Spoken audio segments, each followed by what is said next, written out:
Assalamualaikum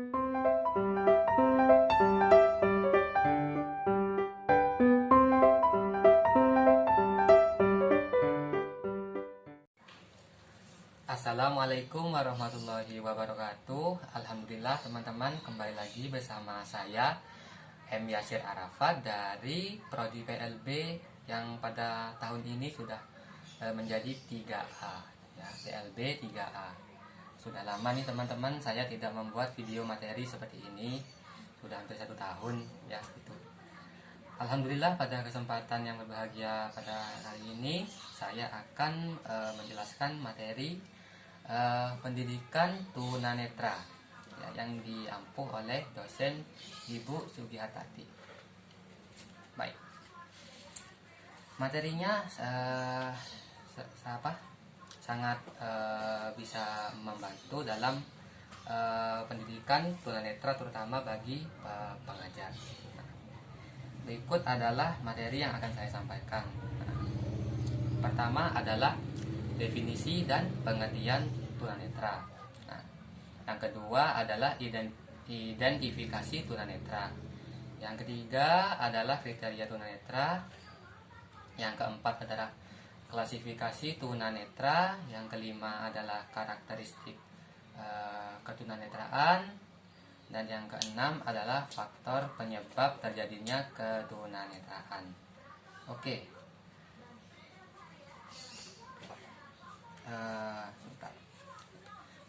Nah teman-teman, seperti yang kita ketahui bersama ya, karena semua manusia di dunia ini pasti menginginkan terlahir secara normal, baik secara fisik maupun secara mental.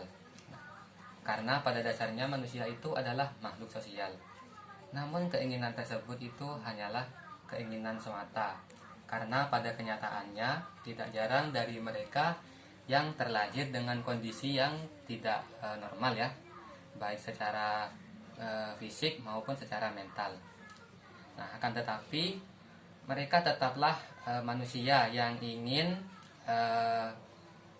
dihargai ya teman-teman. Mereka adalah orang yang tetap ingin dihargai dan tidak ingin menjadi cacat seperti itu. Tidak ingin dilahirkan menjadi cacat. Nah, oleh karenanya kita sebagai orang yang normal ya, kita harus menerimanya dengan ikhlas dan memberikan mereka motivasi dan dukungan yang maksimal. Nah, pada topik ini kita akan membahas tunanetra. Nah, tunanetra memiliki kebutuhan yang khusus yang berbeda dengan ketunaan lainnya. Nah, kita sebagai orang normal ya, orang normal hendaknya membimbing dan membantu mereka untuk lebih baik ya dalam beraktivitas. Nah, pelayanan khusus bagi tunanetra diperlukan tanpa adanya perbedaan satu sama lain ya, harus adil. Karena keterbatasan indera penglihatan ini, anak tunanetra itu lebih sering menggunakan indera pendengaran ya, atau lebih tepatnya auditif, untuk mempermudah aktivitas mereka seperti mobilitas ya, atau belajar. Ini seperti ini teman-teman. Tunanetra saya dulu ini menggunakan alat tulis ini untuk menulis ya, untuk menulis huruf braille. Dan kalau untuk komputer itu saya menggunakan aplikasi atau software pembaca layar yang kalau ditekan pada suatu teks atau tulisan itu akan membaca sendiri gitu. Misalkan di sini ada tulisan Lumajang dan Jawa Timur. Nah, itu akan dibaca teman-teman. Oke. Sekarang untuk definisi dan pengertian tunanetra ya teman-teman ya. Nah, dalam literatur bahasa Inggris, dalam literatur bahasa Inggris tunanetra itu disebut dengan visual impairment atau kerusakan penglihatan, atau vision loss atau kehilangan penglihatan, atau kehilangan penglihatan. Nah, kata tunanetra sendiri dalam Kamus Besar Bahasa Indonesia itu memiliki dua makna ya teman-teman, dalam arti dua kata, yaitu tuna yang berarti rugi atau tidak memiliki atau tidak mempunyai ya, dan netra adalah mata atau penglihatan. Nah, jadi jika digabungkan menjadi satu, tunanetra itu adalah seseorang yang mengalami gangguan pada organ penglihatan, baik itu yang masih bisa melihat atau low vision seperti saya ya teman-teman. Saya juga masih bisa, alhamdulillah masih bisa melihat meskipun tidak terlalu jauh. Itu maksimal itu 5 meter, dan lebih dari itu buram. Atau mereka yang buta total ya. Saya kenal beberapa teman-teman yang sudah mengalami tunanetra buta total itu, baik sejak lahir maupun yang mengalami tunanetra itu selama masa pertumbuhan gitu, entah itu kecelakaan atau ya karena obat-obatan ya gitu. Nah, istilah tunanetra sendiri itu digunakan untuk merujuk pada orang yang mengalami kerusakan pada indera penglihatan atau kehilangan pengetahuan untuk melihat secara normal.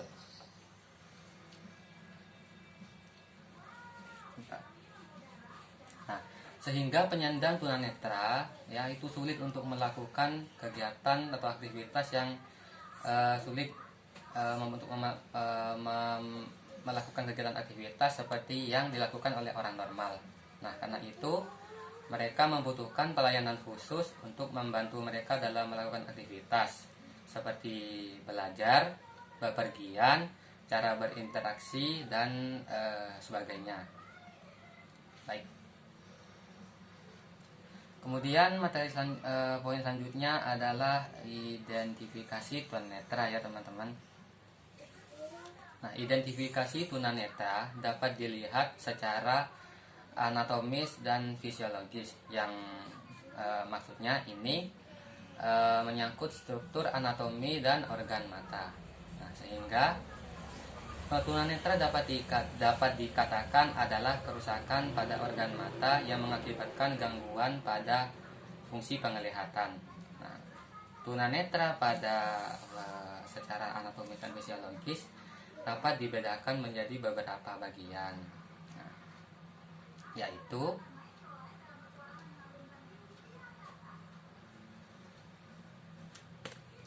medis. Tunanetra secara medis ya teman-teman, ini biasanya itu berhubungan dengan penyakit ya teman-teman, secara medis. Nah, tunanetra secara medis ini dapat dikaitkan dengan penyakit atau kelainan yang berhubungan dengan fungsi penglihatan. Nah, sehingga ini dibutuhkan koreksi dan alat bantu seperti kacamata teman-teman, atau lensa ya gitu kan. Tapi dalam beberapa kasus seperti saya teman-teman, saya tidak meskipun menggunakan kacamata atau lensa begitu, estetik saya tidak berpengaruh, tetap saja ya penglihatannya seperti ini saja gitu. Oke. Nah, kemudian yang kedua adalah secara estetis optometris. Nah, apa itu? Nah, ketunanetraan ini dapat dikaitkan dengan kerusakan pada organ mata. Nah, sehingga perlu dilakukan koreksi dan modifikasi untuk membantu visual dan penglihatan mereka. Ya, teman-teman. Oke. Nah, kemudian selanjutnya adalah klasifikasi tunanetra. Nah, klasifikasi untuk ketunanetraan dapat dibagi ke dalam sejumlah kelompok, yaitu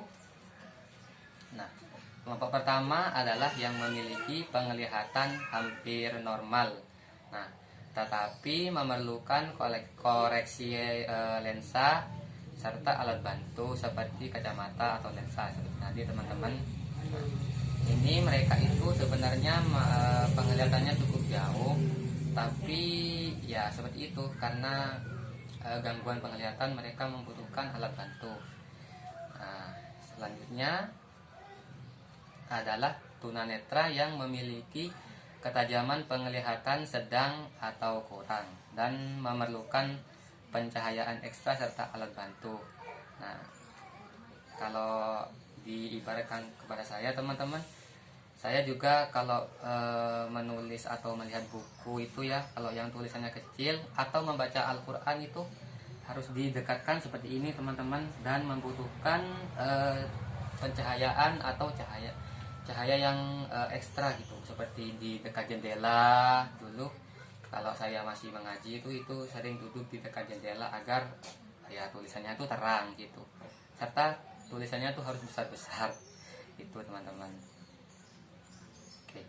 Kemudian yang ketiga adalah kelompok yang memiliki penglihatan jarak pusat atau rendah sehingga tidak mampu memperoleh pengalaman yang diperoleh oleh orang normal pada umumnya teman-teman. Ya, ini lebih parah ya gangguan penglihatannya.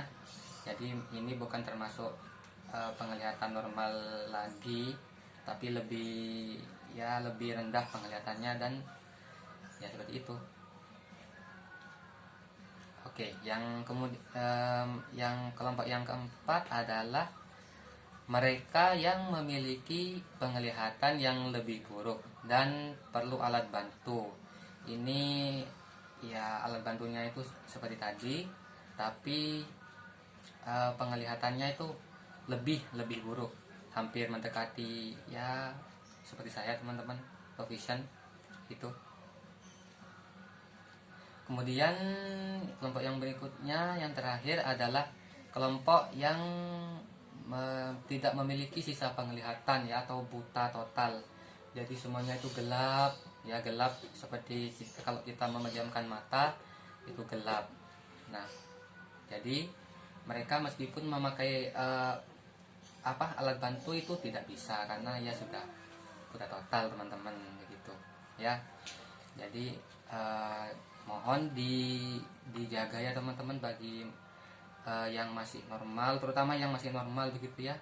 Yang masih normal, jaga mata, jangan sering kelamaan terpapar sinar elektromagnetik yang dikeluarkan oleh alat elektronik itu teman-teman ya. Itu usahakan berhenti sejenak begitu, dan mengkonsumsi makanan yang mengandung vitamin A. Ya jaga ya teman-teman ya. Ini saya juga agak khawatir ini, takut penglihatan saya menurun ya. Itu saya sudah banyak tanya sama teman-teman. Saya ditanya apakah penglihatan saya itu sudah menurun sampai mana gitu ya. Jadi saya juga agak was-was gitu, waduh kalau seumpama penglihatan saya menurun sampai nanti nih ya, itu sangat tidak ingin penglihatan saya menurun. Oke. Kemudian poin berikutnya adalah kategorisasi tunanetra. Kategorisasi tunanetra ini, kriteria ketunanetraan sendiri mempunyai beberapa bagian. Nah, diantaranya adalah 1. Berdasarkan kemampuan melihat. Nah, tunanetra berdasarkan kemampuan dalam melihat dibagi menjadi 3. Nah, berikut adalah penjelasannya teman-teman. Yang pertama adalah tunanetra buta total ya, seperti yang tadi sudah saya sebutkan sebelumnya, atau dalam bahasa Inggrisnya itu totally blind ya, buta total. Totally, total, blind, buta. Jadi buta total.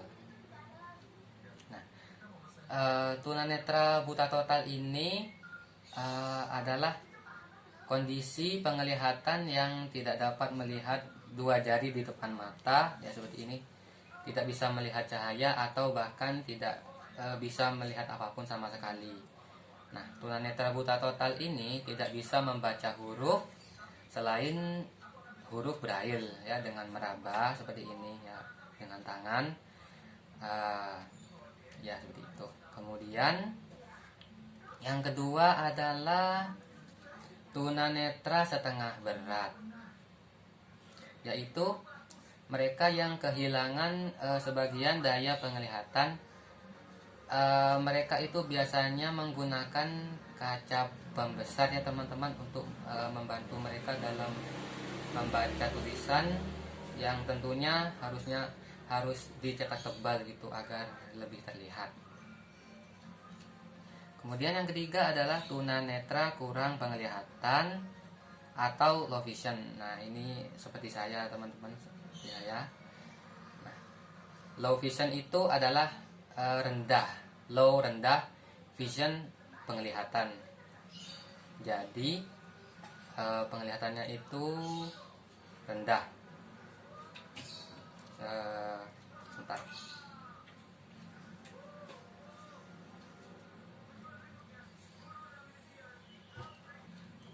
Nah, tunanetra low vision ini adalah tunanetra dengan penglihatan yang melihat sesuatu harus didekatkan atau dijauhkan dari objek yang ingin dilihatnya. Nah, tunanetra low vision memiliki tingkat penglihatan yang bervariasi. Nah, mulai dari low vision yang buta ringan atau tunanetra yang low vision tapi penglihatannya itu hanya satu. Nah, teman-teman kalau bisa membedakan, ya, ini kalau yang ini mata saya bisa melihat yang satu, tapi yang lainnya itu tidak bisa. Jadi kalau misalkan saya ingin melihat apa gitu, harus menoleh ke arah kiri agar bisa objek itu masuk ke dalam pandangan yang sebelah kanan ini, teman-teman. Kalau gini saya tidak melihat apapun karena ada di kiri. Yang mata saya yang kiri ini tidak bisa melihat seperti itu. Oke. Kemudian yang berikutnya adalah ketunanetraan berdasarkan waktu terjadinya. Ini dapat dibagi menjadi 3, teman-teman. Yang ini sangat berhubungan dengan keturunan atau penyakit atau gangguan selama, ya, kelahiran atau saat mengandung. Oke, yang pertama adalah prenatal atau sebelum kelahiran. Nah,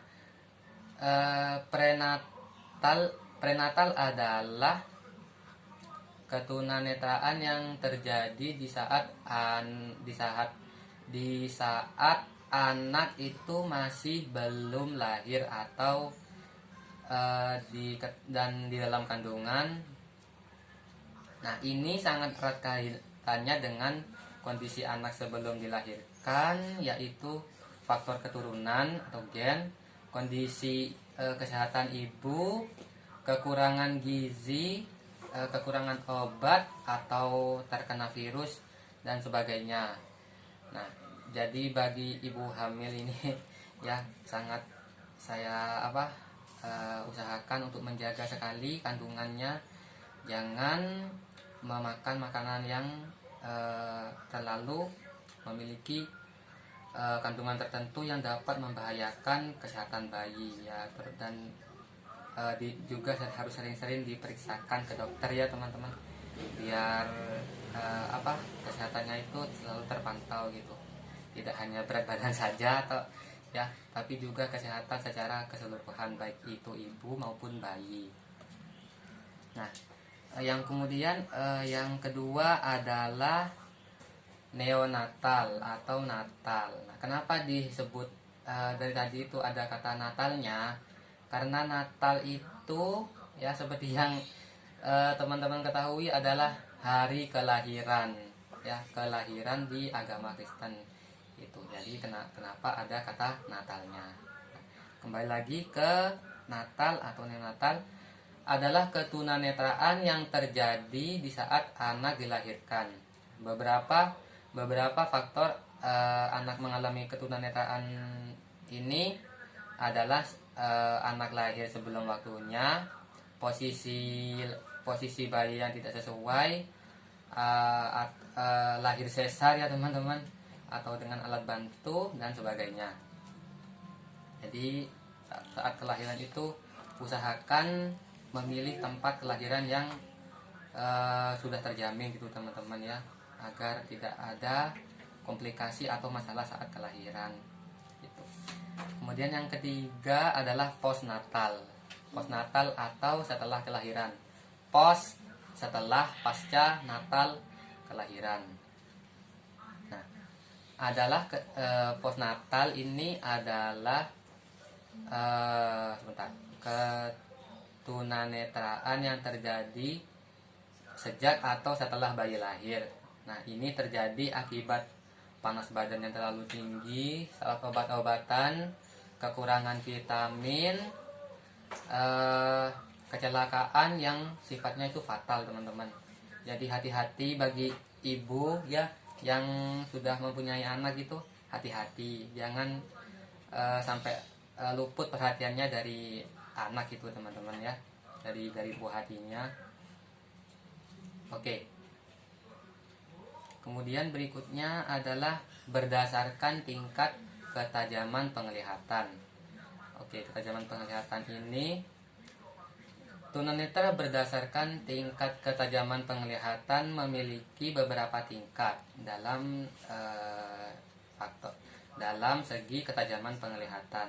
Nah, yang pertama adalah tunanetra yang masih memiliki ketajaman penglihatan antara 20/20 sampai 20/50 feet atau digolongkan ke tahap tunanetra ringan yang masih bisa menggunakan alat bantu seperti kacamata atau yang tadi teman-teman, tapi ini penglihatannya masih jauh lebih ringan. Jadi meskipun tidak memakai kacamata itu masih bisa melihat.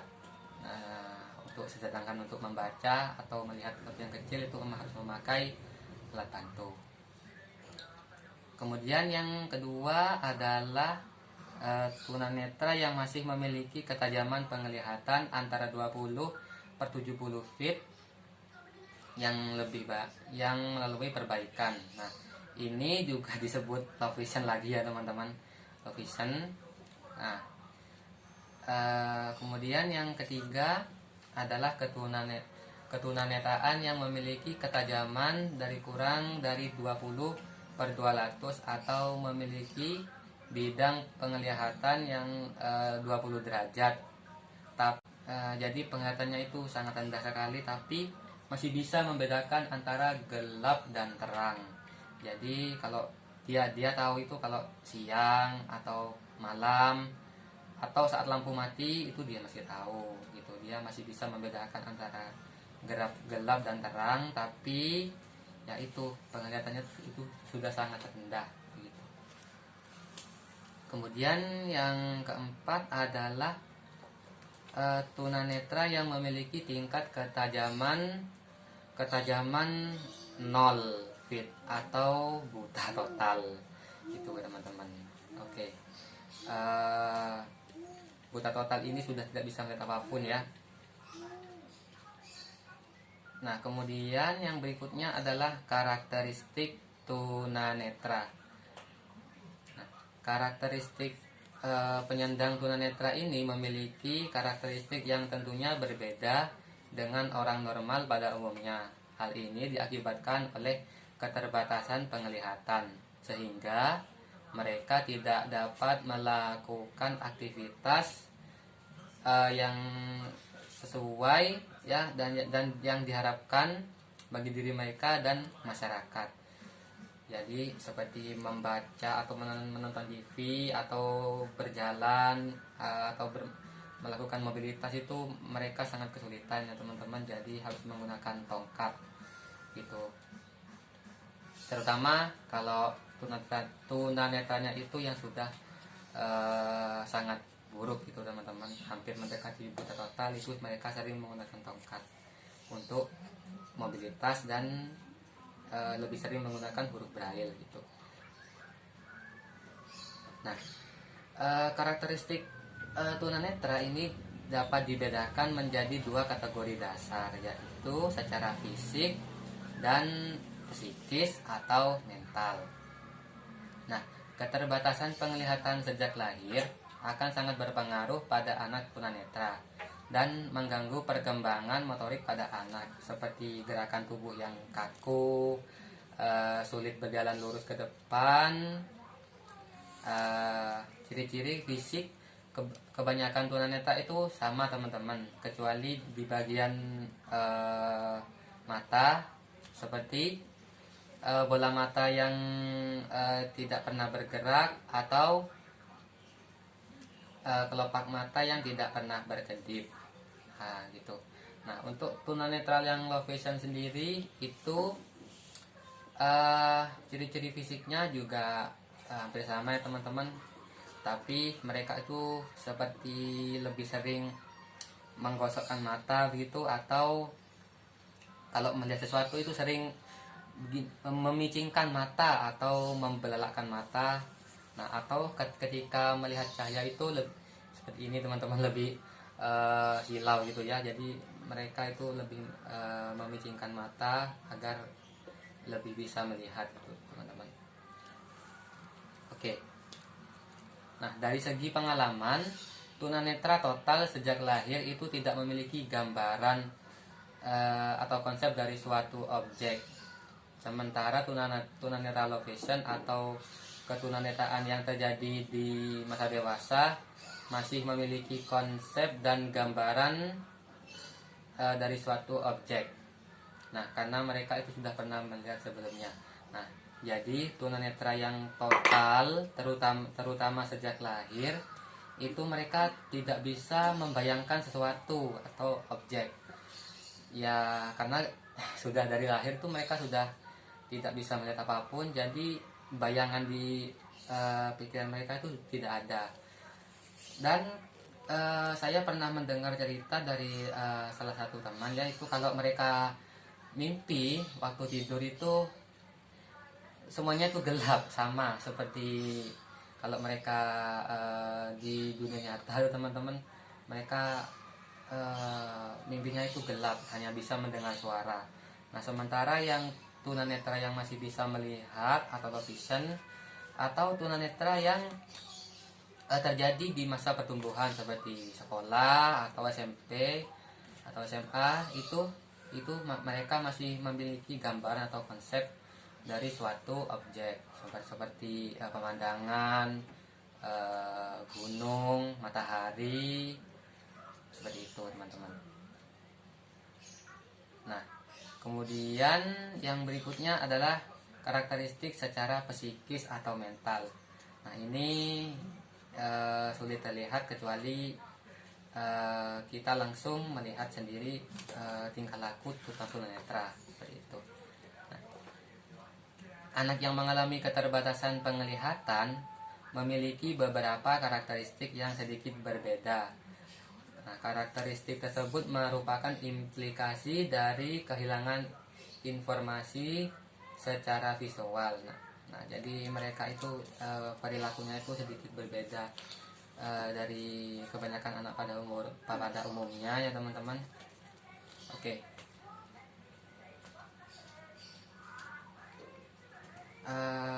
Yang pertama adalah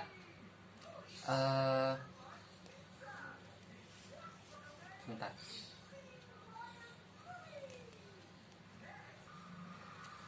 Nah, karakteristik tunanetra itu secara mental atau psikis ya teman-teman ada beberapa. Ini saya hanya mengambil beberapa saja yang sering saya lihat atau sering saya alami. Nah, yang pertama itu adalah merasa rendah diri. Nah, okay.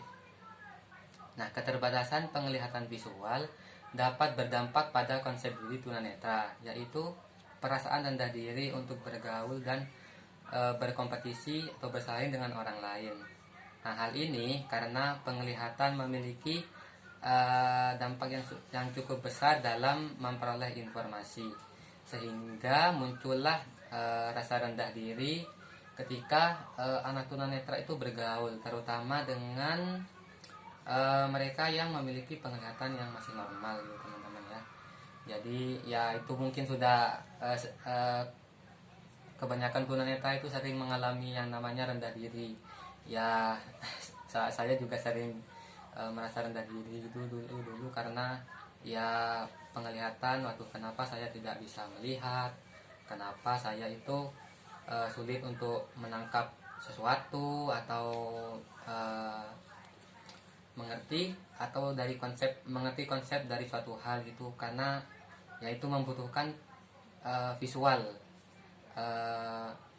faktor visual agar bisa mengerti. Nah, kemudian karakteristik mental berikutnya yang sering kita jumpai adalah adatan.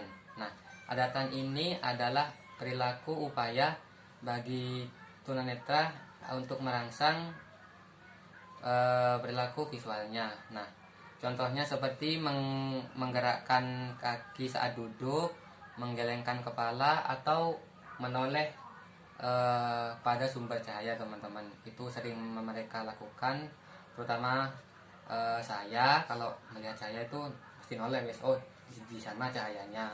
Atau ketika ada orang manggil, ya saya mengikuti arah suaranya, bukan melihat orangnya gitu, karena ya saya tidak tahu di mana orangnya gitu, kecuali mereka dekat gitu. Oke, yang berikutnya adalah suka berfantasi. Nah, suka berfantasi. Oke, tidak seperti orang awas pada umurnya yang dapat melakukan kegiatan memandang. Nah, kegiatan ini tentunya tidak dapat dilakukan oleh penyandang tunanetra, sehingga mereka hanya dapat berfantasi dan membayangkan sesuatu di dalam pikiran mereka. Nah, ini saya pikir itu lebih condong ke arah low vision ya teman-teman, karena meskipun mereka tidak bisa melihat secara keseluruhan, tapi masih memiliki sisa penglihatan. Otomatis mereka itu sering membayangkan seperti apa itu bentuknya. Nah, gitu. Kalau itu saya tahu saya teman-teman, karena saya juga sering itu membayangkan itu seperti apa warna pelangi gitu, atau bulannya itu warnanya apa. Kalau dilihat dari secara kasat mata itu bulannya itu warnanya putih gitu kalau menurut saya, tapi kalau kata-katanya orang itu warnanya kuning atau bagaimana gitu. Nah, kemudian yang berikutnya adalah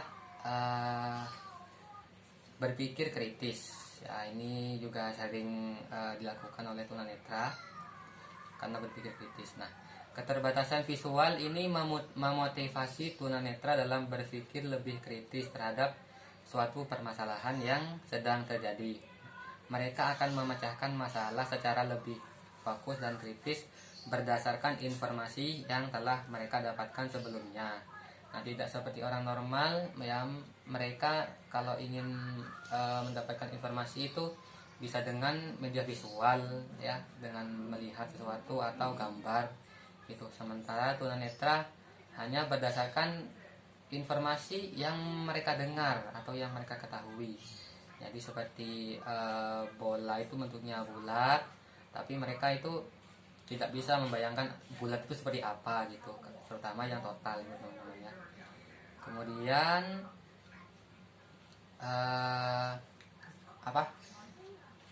ketunanetraan secara low vision itu mereka kan sering masih bisa melihat ya teman-teman.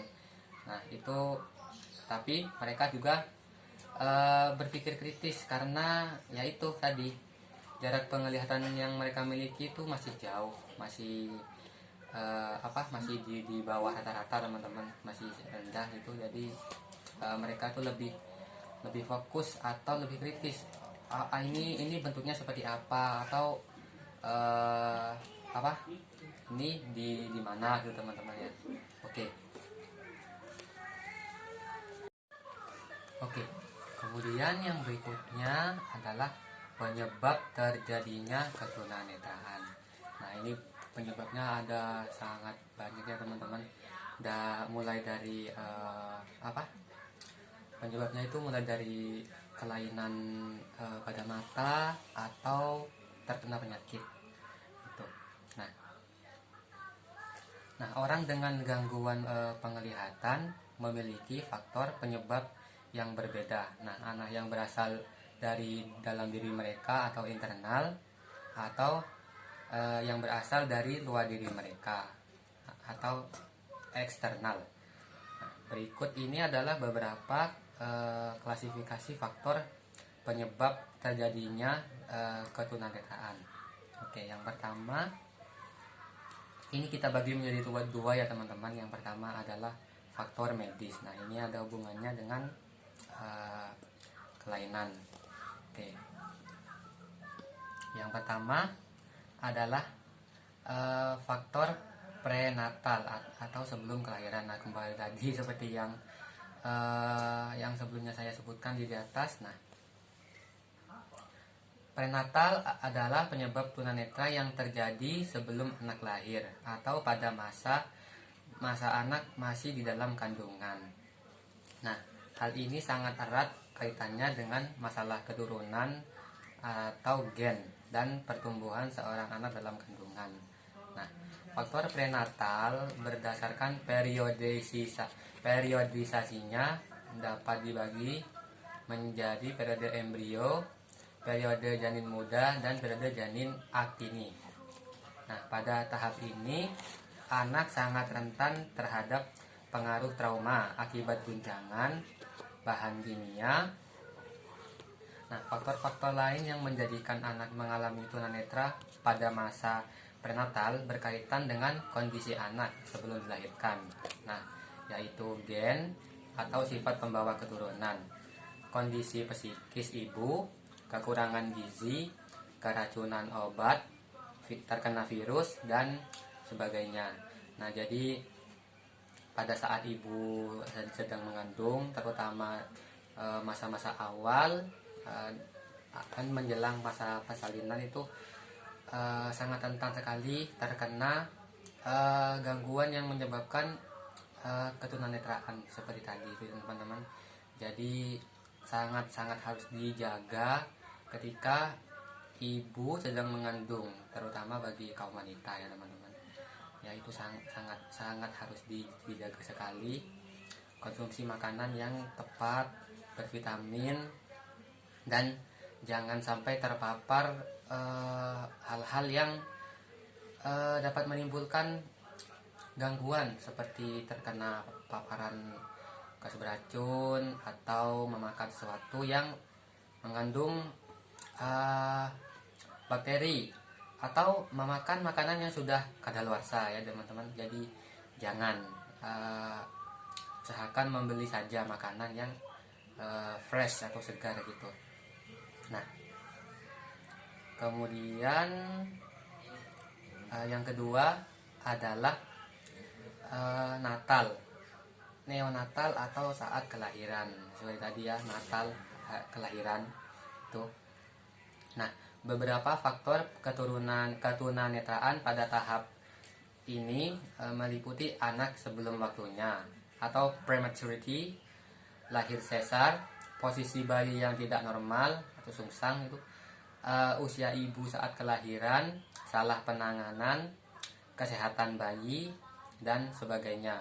Jadi operasi sesar itu juga dapat berpengaruh ya teman-teman. Operasi sesar juga posisi bayi saat dilahirkan itu sangat berpengaruh sekali dalam menyebabkan gangguan, terutama dalam kasus ini ketunanetraan.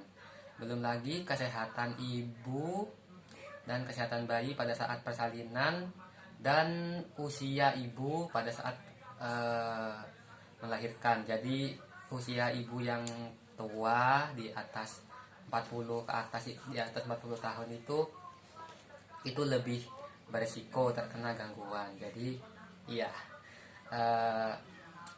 melahirkan ya di saat usia muda itu lebih aman lah gitu. Oke. Yang kemudian yang ketiga adalah postnatal atau sesudah kelahiran. Nah, postnatal adalah kelainan yang dapat terjadi sejak atau setelah bayi lahir. Antara lain adalah kerusakan pada mata atau saraf mata pada waktu persalinan hamil. Ibu menderita penyakit honorea atau penyakit mata lain yang menyebabkan ketunanetraan. Nah, faktor ketunanetraan pada tahap postnatal ini juga mencakup masa perkembangan. Nah, pada periode ini ketunaan bisa terjadi akibat panas badan yang terlalu tinggi, nah, kekurangan vitamin, terutama vitamin A, terkena bakteri, nah, serta kecelakaan yang sifatnya fatal teman-teman. Jadi ya seperti terkena benda tajam, ya terutama masih kecil itu, anak-anak waktu masih kecil itu rasa ingin tahunya sangat besar, sangat besar. Jadi bagi ibu itu harus senantiasa mengawasi anaknya jangan sampai luput dari perhatian, karena tidak jarang anak itu melakukan sesuatu ya karena rasa keingintahuannya sehingga menyebabkan anak itu terluka begitu atau cedera gitu. Jadi ya harus hati-hati begitu, terutama sebagai orang tua yang masih memiliki anak kecil usia dini gitu. Oke. Nah, kemudian faktor yang berikutnya adalah faktor penyakit serta kesalahan dalam penanganan atau gaya hidup. Nah, oke. Penyebab ketunanetraan juga dapat terjadi karena penyakit kronis, terutama yang menyerang organ penglihatan. Oke. Berikut ini adalah beberapa penyakit yang dapat menyebabkan kebutaan ya, baik itu dapat disembuhkan atau permanen ya, sehingga tidak dapat disembuhkan kembali. Nah, yang pertama adalah seroptalmia. Nah, seroptalmia ini adalah penyakit mata akibat kekurangan vitamin A yang ditandai dengan mata kering dan biasanya terjadi pada anak-anak. Nah, tanpa pengobatan, ya, penyakit ini cenderung berkembang semakin parah seiring berjalannya waktu. Bahkan dapat menyebabkan komplikasi dan kerusakan serius. Ya, terutama ini menyerang bagian kornea mata ya teman-teman gitu. Jadi usahakan kalau sudah muncul gejala seperti mata kering atau mata merah itu jangan disepelekan, harus segera diperiksakan agar kelainan atau penyakit itu tidak berkembang. Jadi mencegah lebih baik daripada mengobati gitu ya. Oke. Kemudian yang penyakit berikutnya adalah trakoma. Ini juga sering teman-teman dengar mungkin ya, penyakit trakoma. Nah, penyakit trakoma adalah salah satu infeksi pada mata yang disebabkan oleh bakteri Chlamydia trachomatis. Nah, jika bersentuhan dengan penderita daerah yang kering atau menyentuh mata setelah memegang benda yang telah terpapar bakteri. Nah, penyakit trakoma dapat menulari anak-anak dengan mudah, dan jika tidak diobati segera, trakoma dapat menyebabkan komplikasi serius hingga kebutaan. Nah, perlu diketahui bahwa kebutaan ini sifatnya permanen teman-teman ya. Kalau sudah buta seperti itu tidak akan bisa disembuhkan, sulit disembuhkan. Jadi ya lebih baik segera ditangani teman-teman ya, terutama bagi yang tinggal di lingkungan kering atau tandus tanpa adanya itu pepohonan atau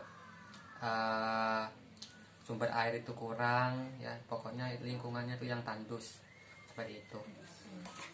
Oke, kemudian penyakit yang berikutnya adalah retinopati diabetik. Nah, ini adalah komplikasi pada mata dari penyakit diabetes yang memicu penyumbatan pada pembuluh darah pada bagian retina mata yang sangat sensitif. Nah, penyakit ini menyerang terutama bagi penderita diabetes ya, seperti namanya diabetik itu. Jadi bagi penderita diabetes itu harus berhati-hati ketika sudah mendapati diri mereka memiliki gejala dari penyakit ini ya. Jadi harus segera diperiksakan itu ya. Oke. Kemudian penyakit yang berikutnya adalah degeneration macula. Nah, degeneration macula ini disebut juga age-related macular degeneration, adalah kerusakan pada makula, titik kecil di dekat pusat retina dan bagian mata yang berfungsi untuk penglihatan sentral. Ya, ini menyebabkan mata melihat lurus ke depan dan sempit. Nah, ini disebabkan oleh penurunan daya penglihatan karena usia lanjut, gaya hidup yang tidak sehat, dan kelelahan terutama pada mata. Ya, seperti yang saya bilang sebelumnya, jangan terlalu lama terpapar radiasi elektromagnetik yang dipancarkan oleh alat elektronik seperti HP, ponsel, komputer atau televisi ya, terutama HP Android ya, karena itu yang paling sering digunakan terutama bagi anak-anak muda seperti itu, terutama saya seperti itu. Oke, jadi harus dikurangi penggunaan alat elektronik seperti HP gitu. Usahakan kalau yang masih low vision itu menggunakan pembaca layar saja agar penggunaan mata itu lebih berkurang gitu. Karena ya kalau terlalu lama itu mata akan menjadi sakit. Itu saya juga sering seperti itu. Terlalu lama melihat layar ponsel, mata itu sering gatal, panas, dan jangan kalau kata ibu saya itu jangan dikucek matanya, jangan seperti ini, karena biasanya tangan itu mengandung bakteri ya, seperti itu. Oke. Nah, selain penyakit di atas, masih banyak penyebab kebutaan yang disebabkan oleh penyakit kronis seperti katarak, miopia, hiperopia, astigmatisme, dan sebagainya.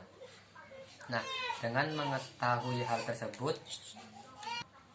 oke, mohon maaf sebelumnya ada tanda tamu di luar. Oke, kita lanjuti. Nah, dengan mengetahui hal-hal di atas penyakit tersebut, nah, pencegahan terhadap tunanetra dapat dilakukan sejak dini dan dapat mengurangi resiko anak mengalami ketunanetraan. Ini terutama bagi orang tua ya. Nah, memeriksakan anak secara rutin sejak kandungan itu sangat direkomendasikan. Nah, tidak hanya berat badan saja yang diperiksakan, tetapi juga kesehatan secara keseluruhan. Nah, ini bukan hanya untuk mencegah ketunanetraan lain saja, tapi juga mencegah ketunaan lain seperti tunarungu ya, atau tunagaita, itu juga dapat dilakukan pencegahan sejak dini. Nah, oke, bagi penderita tunanetra sendiri ya, jangan patah semangat ya, tetap berusaha, dan yang paling penting adalah percaya diri dan memanfaatkan apa yang kita miliki, terutama sekarang ya. Kalau dulu itu tunanetra mau baca buku itu sulit, harus menggunakan tulisan braille. Nah, tapi karena kecanggihan teknologi sekarang. Bahkan saya sendiri itu dulu yang kesulitan kalau membaca buku awas itu ya, harus dibeginikan. Sekarang hanya menggunakan aplikasi bernama Talbeck, itu teman-teman bisa cari di Play Store, namanya Google Aksesibilitas gitu. Itu sudah bisa membaca misalkan artikel atau buku elektronik ya, itu di ponsel. Nah kalau di laptop itu ada aplikasinya sendiri, bisa JAWS atau NVDA begitu teman-teman. Nah dan terutama yang paling penting juga, jangan takut untuk bertanya, terutama bagi tunanetra yang low vision ya, yang total juga. Kalau kemana-mana itu jangan takut bertanya. Nah agar ya orang itu membantu kita ya, orang itu tidak akan membantu kecuali kita bertanya di mana jalan, atau ini itu seperti apa, atau meminta tolong melihatkan uang gitu, itu seperti itu ya. Jangan ragu untuk meminta bantuan kepada orang lain gitu. Oke, sepertinya itu saja yang dapat saya sampaikan. Kurang lebihnya mohon maaf ya, ini mungkin tidak sempurna apa yang saya sampaikan, tapi ya terima kasih karena sudah menonton. Sampai jumpa di video-video berikutnya. Terima kasih lagi saya ucapkan. Saya akhiri. Assalamualaikum warahmatullahi wabarakatuh.